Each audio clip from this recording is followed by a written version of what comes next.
Good morning. This is Will Favor from Art to Ride, and we are in White House, Ohio, giving a clinic here with all our friends. We'll show everybody over here, wave and say hello. And Karen's going to do a little saddle fit demonstration for everybody because we've had so many people ask for that on the website. So here we go. This is a horse that yesterday, when we watched it move, it couldn't move. And it became quite obvious that the saddle was impeding the horse's movement, especially in the shoulders. So as a trainer, the last thing we want to do is to make it difficult for the horse to do what we're asking it to do, correct? That's where they get unhappy and they get resentful and stuff, because we're asking them to lift their back, carry themselves, and their saddle is restricting them from doing that, and actually can be painful. So if you hit on certain areas of the horse's back, we call them negative reflex points, the horse will hollow its back and move away from the pressure, and that's the last thing we want. We want the horse to push up through the back, correct? It's hard enough to get that done on some of the horses, so why would we ever want to impede them from doing that because of bad saddle fit? And bad saddle fit can cause a lot of problems and behavioral problems. So I want to turn in just a little bit so people can see. So what I'm going to do is quickly mark out the 5 negative reflex points that you do not want your saddle to be touching and activating on the horse, because it'll make him hollow his back.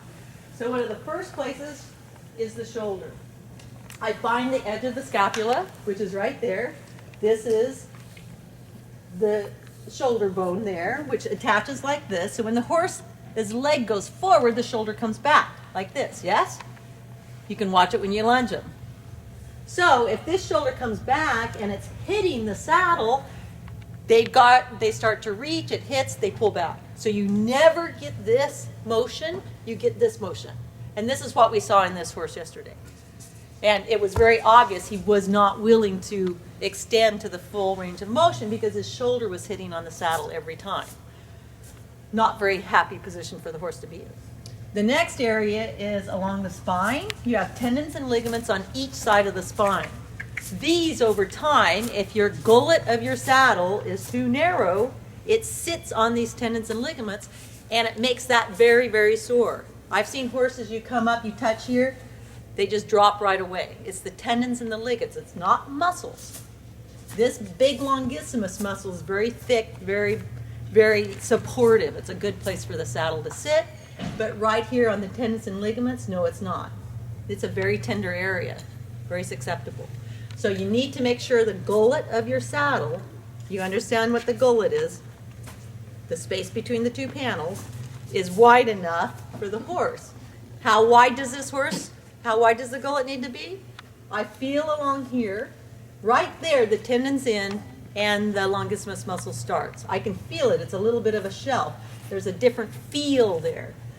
So I feel it on this side, I feel it on that side, and I put my hand through there. And this horse needs at least a 4 to 5 finger gullet. So I want to be able to take that saddle upside down and run 4 to 5 fingers through it. Especially because every time the horse turns, the saddle will shift a little bit to the outside, right? So if you have a really narrow gullet, now your panel's sitting right on the top of that sensitive area. So very, very important about that. So here's our next mark.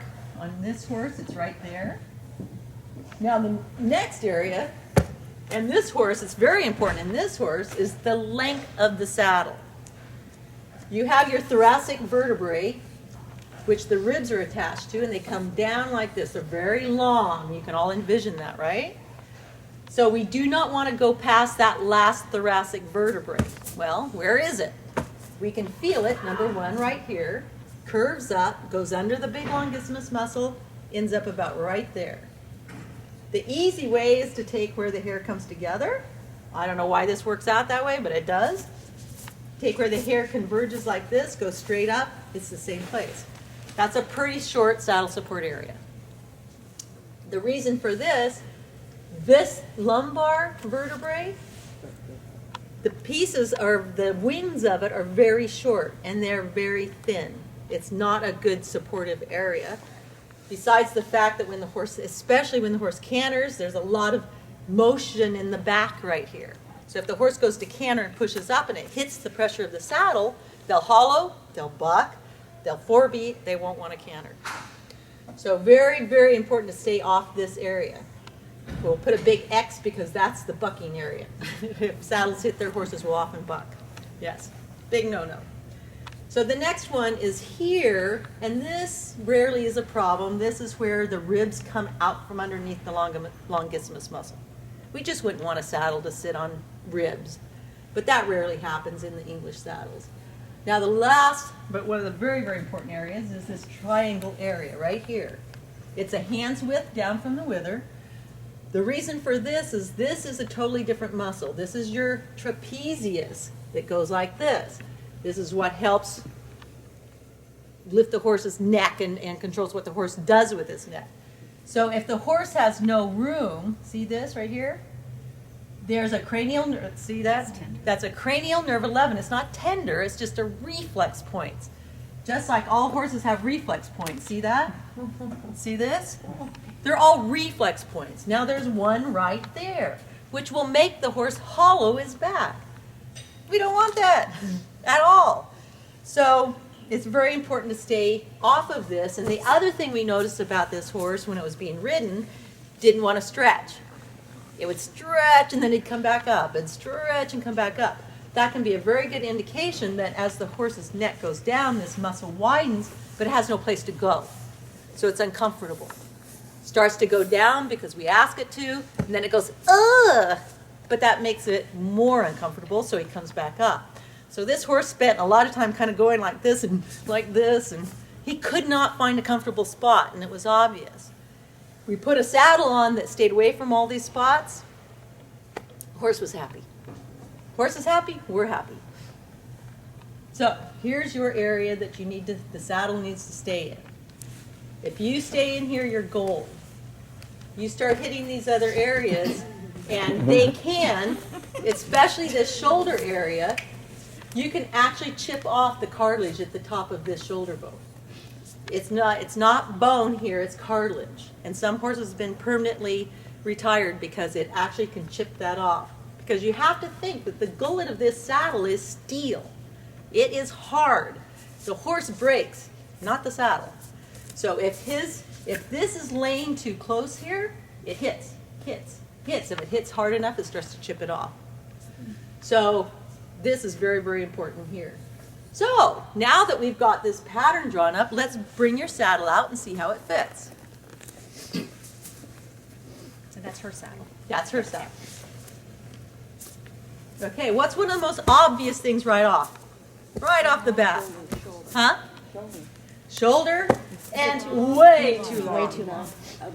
Way too long. You are like 5-6 inches too long. At least 5 inches. Right? And this saddle, the way it's conformed too, wants to sit way back here off of the shoulder.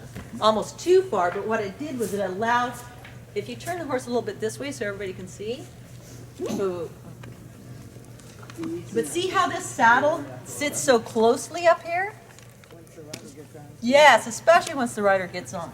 So you want this to sit open like this. You want to be able to easily slide your hand in here because that's what the shoulder does. The shoulder goes up and like this. So you need to have that space for the shoulder and for that trapezius muscle, correct?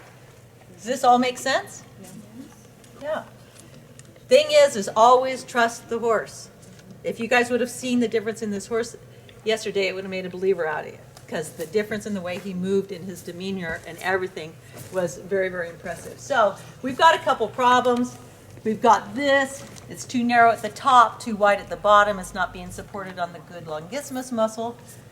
We've got, it's actually awfully narrow in the gullet for him. I can fit 3 fingers in. He really needs 4 to 5. The length is a big issue.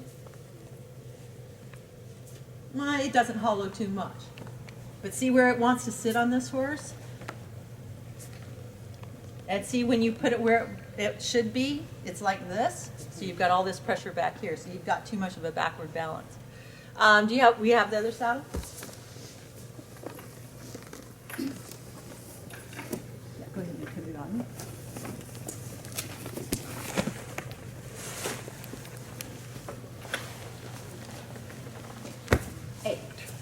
So right off, we see a couple things, don't we? Huh? Don't let him get to you. This one is still slightly long for the horse. See this? And what this horse needs is what we call a rear wedge relief. They actually cut off this part of this panel so it hits right here. They make saddles especially for these short-backed horses. So you take off this little gusset part and you just cut this away so it doesn't extend too far down the horse's back. So it stays on the thoracic ribs, the vertebrae. Now this one isn't adjusted for this horse or anything. Michelle was nice enough to let us borrow it, but it's a much better fit than what her saddle was. Now, if you look here, it's not as good as I'd like, but the horse has more room. Right here, see that? It could be a little bit better, but it was enough to make this guy much happier. And the balance of the saddle's much better. If you look at the balance for the rider's much more centered here. The other saddle, if it were in the proper position, would be like this, and you often get great big cannel holes, we call them, under here, because there's so much pressure back here that it atrophies the muscle and it starts to dip. So once I learned about saddle fit, it changed my whole idea about training horses. And when you start seeing these resistances, you need to investigate and make sure that the horse doesn't have a valid reason for being like that. They're very amiable. If everything's right, they're happy, they'll do whatever you want.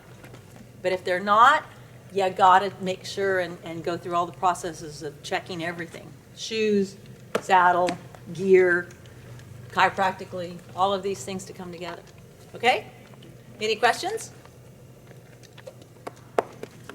No? Okay. All right. I just wish you would all been here yesterday to see the difference in this horse, because yeah, it made an amazing amount of difference. Once again, this is Will Faber from Art to Ride, my lovely wife Karen Loshbaugh, and here we are all with our good friends in White House, Ohio, at the St. George Equestrian Center. Say hi, everybody. And there's Phil, who's a little blary-eyed this morning. All right, everybody, we'll see you next time. Thank you.